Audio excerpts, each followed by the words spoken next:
मेरे चैनल को सब्सक्राइब करें और बेल आइकन दबाकर भेड़ियों के झुंड का हिस्सा बनें। लास्ट वीडियो में हमने ब्लैक एडम को कारा को ट्रेन करते हुए देखा और ये भी देखा कि किस तरह डेमियन उसे घुमाने के लिए बाहर लेकर जाता है और जहां पर उनके दरमियान दोस्ती बढ़ती है और कारा को अपनी पावर्स समझ आने लगती हैं। और वीडियो के एंड पर हमने देखा कि ब्लैक एडम और कारा डेमियन को कहते हैं कि वो खंदक में ही रुक जाए क्योंकि ब्लैक एडम के पास एक प्लान है वंडर वुमन को थेमेस्कीरा से आज़ाद करवाने का। अब आगे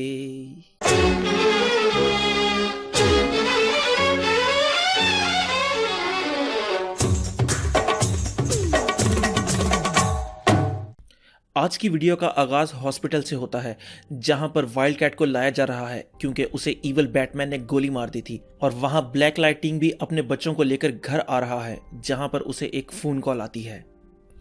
दूसरी तरफ बैटमैन और टीम के बाकी मेंबर्स बैट केव में मौजूद हैं जहां पर वो न्यूज़ देख रहे हैं जिसमें प्रेसिडेंट की मौत की खबर चल रही है और सब सवाल कर रहे हैं कि एक्वालैड कौन था, क्या वो गुल के लिए काम कर रहा था या उसका कोई अपना मकसद था। पीछे खड़ा ब्लू बीटल बैटमैन को आवाज देकर कुछ बात करने लगता है मगर बैटमैन उसे कहता है घर चले जाओ अब तुम। ब्लू बीटल कहता है वो मेरी गलती नहीं थी, मैंने वहां कुछ नहीं किया, मैं तो बचाने के लिए आया था।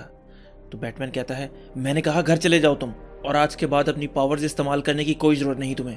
तो ब्लू बीटल सर झुकाए वहां से माफी मांगता हुआ चला जाता है। तो बैटमैन की इस हरकत पर प्लास्टिक मैन उससे गुस्से से बात करता हुआ बाहर ब्लू बीटल के पीछे चला जाता है और बैटकेव से बाहर जाते हुए हाइमी को वो रोकता है और कहता है बीटल बात सुनो मेरी, मैं जानता हूँ कि तुम वहाँ मदद करने के लिए आए थे और उसमें तुम्हारी कोई गलती नहीं थी, मैं भी वहीं मौजूद था, वो एक एक्सीडेंट था। मगर बीटल बैटमैन की बातों को काफ़ी दिल पर ले चुका था और कहता है बैटमैन सही कहता है, मुझे घर जाना चाहिए। और वो अपने पंख फैलाता है और वहाँ से उड़ जाता है। दूसरी तरफ ब्लैक लाइटनिंग अपनी बेटियों को सुला रहा था कि उसके दरवाजे पर दस्तक होती है। तो ब्लैक लाइटनिंग भी अपनी पावर्स इकट्ठी करता है और किसी भी खतरे से निपटने के लिए तैयार होता है। मगर वो कोई खतरा नहीं, वो तो एक एजेंट था जो कि जेफरसन से मिलने आया था। आपको यहाँ पर बताता चलूं कि ब्लैक लाइटनिंग का ही असली नाम जेफरसन है जो कि एक सेनेटर है और सीक्रेटली ब्लैक लाइटनिंग की तरह काम करता है। और वो एजेंट अकेला नहीं था, उसके साथ और भी बहुत से एजेंट्स थे जो कि जेफरसन को सही सलामत वहां से लेने आए थे। दूसरी तरफ हाइमी घर आकर अपने पेरेंट्स को आवाज देता है मगर वहां से आवाज आती है वो लोग घर नहीं हैं। तो हाइमी जल्दी से अपना वेपन रेडी करता है और बूस्टर गोल्ड सामने आकर कहता है वो मैन, ये मैं हूं बूस्टर। तो हाइमी पूछता है बूस्टर तुम यहाँ क्या करने आए हो। तो बूस्टर जवाब देता है मैं थक गया था तो सोचा थोड़ी रेस्ट करने के लिए तुम्हारे घर रुक जाऊं। तो हाइमी भी दुखी हालत में उसके साथ बैठ जाता है और बूस्टर पूछता है क्या हुआ बच्चे, तुम परेशान लग रहे हो। तो हाइमी कहता है मुझसे बहुत बड़ी गलती हो गई जिस पर मैं बहुत शर्मिंदा हूँ। तो बूस्टर कहता है मैं समझ सकता हूँ तुम्हारी फीलिंग्स। तो बूस्टर उठता है और हाइमी को असली वजह बताता है कि वो यहाँ क्यों आया है। वो कहता है कि टेड कॉर्ड ने मुझे कहा था कि तुम्हें ट्रेन करूँ। तो हाइमी कहता है लेकिन मुझे तो बैटमैन ने अपनी पावर्स ना इस्तेमाल करने का कहा है। तो बूस्टर जोर से हंसते हुए कहता है अब तो मुझे तुम्हें और ज़्यादा अच्छे से ट्रेन करना होगा और मेरा मशवरा मानो तो बैटमैन की बातों पर गौर ना किया करो, वो तो ऐसे ही है बस। तो बूस्टर फ्रिज खोलता है और कहता है मगर ट्रेनिंग से पहले मुझे कुछ खाना होगा और सोना भी होगा। दूसरी तरफ वो एजेंट्स जेफरसन को सही सलामत प्रेसिडेंट हाउस ले आए हैं जहां पर सारा मीडिया मौजूद है क्योंकि प्रेसिडेंट और बाकी सेनेटर्स की मौत के बाद किसी ना किसी को तो प्रेसिडेंट की सीट संभालनी थी और बाकी सब की मौत के बाद जो अगला नंबर था प्रेसिडेंट बनने के लिए वो जेफरसन का ही था और वो वहां पर प्रेसिडेंट बनने का हल्फ उठाता है। दूसरी तरफ फ्रिज के पास खड़े बूस्टर से हाइमी पूछता है तुम तो वक्त में आगे पीछे जा सकते हो तो तुमने टेड को क्यों नहीं बचाया। तो बूस्टर उसे समझाता है कि कुछ लोग हैं जो टाइम स्ट्रीम को प्रोटेक्ट कर रहे हैं जिनकी नज़रों से कोई भी नहीं बच सकता, जो मुझे उसको बचाने से रोकते हैं। और तभी वहां पर स्कीट्स आ जाता है और कहता है मुकद्दर को यही मंजूर था कि टेड मर जाए और तुम दोनों एक साथ आ जाओ। तो हाइमी पूछता है मगर वो क्यों। तो स्कीट्स कहता है क्योंकि दुनिया का मुकद्दर अब तुम दोनों के हाथ में है। दूसरी तरफ 12 घंटे पहले ब्रूस वेन कोर्ट में मौजूद है। अब अगली बात बताने से पहले मैं आपको एक बात समझाना चाहता हूँ। जिस तरह आप कोई मूवी देख रहे हैं तो एक सीन चल रहा है स्क्रीन पर जिसमें हीरो को कुछ पुराना याद आता है तो वो उस सोचों में गुम हो जाता है और फिर उसके पास्ट का सीन स्क्रीन पर चलने लगता है। अब अगला जो सीन है उसमें भी कुछ ऐसा ही होने वाला है, लेकिन कॉमिक्स की तरह। बैटमैन अभी तो अपने घर में मौजूद है, मगर इससे 12 घंटे पहले वो कोर्ट में मौजूद था। तो दोनों सीन एक साथ चलेंगे, तो आपने सही से फॉलो करना है ताकि आपको सही से समझ आ सके। ब्रूस एल्फ्रेड को खाना खिलाता है और बैट केव से अपने प्लेन में बैठकर निकल जाता है, जहां पर उसके जहन में वही बात चल रही है कि 12 घंटे पहले जज ने उसे क्या कहा था।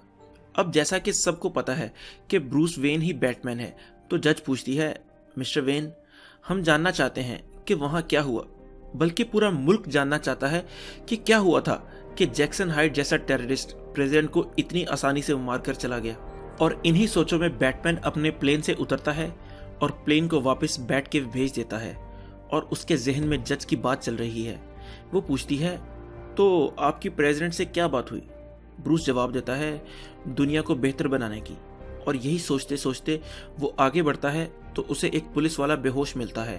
तो बैटमैन वो पुलिस वाले के आसपास इन्वेस्टिगेशन करने लगता है और जज का सवाल आता है, तो फिर क्या हुआ? ब्रूस जवाब देता है, फिर हमें गुल के अटैक का पता चला, तो हम लोग उसे रोकने के लिए निकल गए। जज पूछती है, तो क्या उस दिन जेफरसन भी आपके और प्रेसिडेंट के साथ कमरे में मौजूद था? ब्रूस हाँ में जवाब देता है। तो जज कहती है, और अब जेफरसन प्रेसिडेंट बन चुका है। और उनको एक्चुअली लग रहा था कि ब्रूस ने जेफरसन को प्रेसिडेंट बनाने के लिए पुराने प्रेसिडेंट को मरवाया। और यही सोचते सोचते बैटमैन को चोरों की गाड़ी नजर आती है और वो उस पर जंप लगाकर चढ़ जाता है और उसे रोकने की कोशिश करता है, मगर जहन उसका जज के सवालों की ही तरफ था। जज पूछती है, जब आपको पता चला गुल के अटैक्स का, तो क्या आपने किसी गवर्नमेंट इदारे या आर्मी को इन्फॉर्म किया इस बारे में ताकि वो कोई एक्शन ले सके? तो ब्रूस कहता है, नहीं, क्योंकि हम उस पर चुपके से हमला करना चाहते थे। तो जज फिर सवाल पूछती है, तो क्या आपने गुल को पकड़ लिया? तो वह जवाब देता है, नहीं। जज फिर पूछती है, तो क्या आपने गुल के अटैक्स को ही रोका? तो ब्रूस जवाब देता है, नहीं। और वहां बैटमैन ने उन चोरों की गाड़ी को रोक लिया है। और जज का सवाल आता है, मिस्टर वेन, इतने अमीर होने के बाद और रात को सूट पहनकर लोगों को डराने के बाद कभी आपने सोचा है कि कानून भी किसी चिड़िया का नाम है? तो ब्रूस जवाब देता है, मैं भी जस्टिस के लिए ही लड़ता हूँ। जज कहती है, मगर ये मेरे सवाल का जवाब नहीं है। मिस्टर वेन, मैं आपको बताती हूँ, मुझे और इस पूरी कंट्री को आपके बारे में क्या लगता है। हमें लगता है कि एक और आदमी सूट पहनकर हम पर हुकूमत करना चाहता है, जो खुद फैसला कर लेता है कि हमारे लिए अच्छा क्या है और बुरा क्या है, जो हमारे लिए दुनिया को बेहतर बनाने की बजाय जहन्नुम बना रहा है, जो बातें तो लोगों को प्रोटेक्ट करने की करता है मगर आज तक किसी को प्रोटेक्ट नहीं कर सका। मिस्टर वेन, सब यही सोचते हैं कि आप में और सुपरमैन में कोई डिफरेंस नहीं है।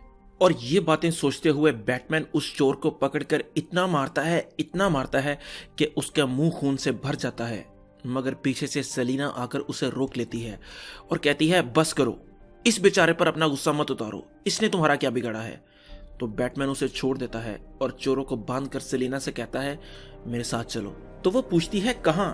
तो बैटमैन उसे बैट केव ले आता है, जहां पर बैटमैन ने बैट केव के अंदर एक सीक्रेट बैट केव बनाया हुआ है। और सेलिना ये देखकर हैरान रह जाती है और ब्रूस कहता है कि आओ, मुझे तुम्हें कुछ दिखाना है। वो दोनों जब सीक्रेट बैट केव के अंदर दाखिल होते हैं तो आवाज आती है, हेलो सेलिना, और एक बहुत बड़ी सी आंख सामने आती है जो कि बैटमैन का न्यू प्रोजेक्ट ब्रदर आई था। और यहाँ पर आज की वीडियो का एंड हो जाता है। ये जो चैप्टर था इनजस्टिस का, ये मेरा सबसे फेवरेट चैप्टर है अभी तक इनजस्टिस 2 का। इसकी रीजन मैं आपको बताता हूँ। आज तक मैंने बहुत से सुपर हीरोज को कोर्ट जाते हुए देखा है अपने जुर्मों या वो जो काम करते हैं उसके लिए जवाबदेह होने के लिए। इवन के DCEU की मूवी बैटमैन वर्सेस सुपरमैन में सुपरमैन भी कोर्ट में अपीयर होता है अपने जवाब देने के लिए कि वो जो काम कर रहा है वो क्यों कर रहा है और ऐसा क्यों करता है। लेकिन आज तक मैंने बैटमैन को आते हुए नहीं देखा, तो इस लिहाज से ये काफ़ी इंटरेस्टिंग स्टोरी थी। इसमें उन्होंने बताया कि कानून सबसे ऊपर है, सब कानून के नीचे हैं। इवन के सुपर हीरोज को भी अपने जुर्मों की सजा भुगतनी पड़ेगी और जो वो काम करते हैं उसका जवाब कानून को और कोर्ट को जरूर देना पड़ेगा। तो ये थी आज की वीडियो गाइस। आज की वीडियो में हमने बैटमैन को कोर्ट आते हुए देखा और अगली वीडियो में कोशिश करूंगा जज लाने की, जिसमें हम वंडर वुमन की स्टोरी को कवर करेंगे कि अब वो इनजस्टिस 2 में कहाँ है और क्या कर रही है। तो अगर आपको आज की वीडियो पसंद आई हो तो लाइक करें, कमेंट करें और सब्सक्राइब ज़रूर करें। तो खुश रहें, खुश रखें। अल्लाह हाफिज़।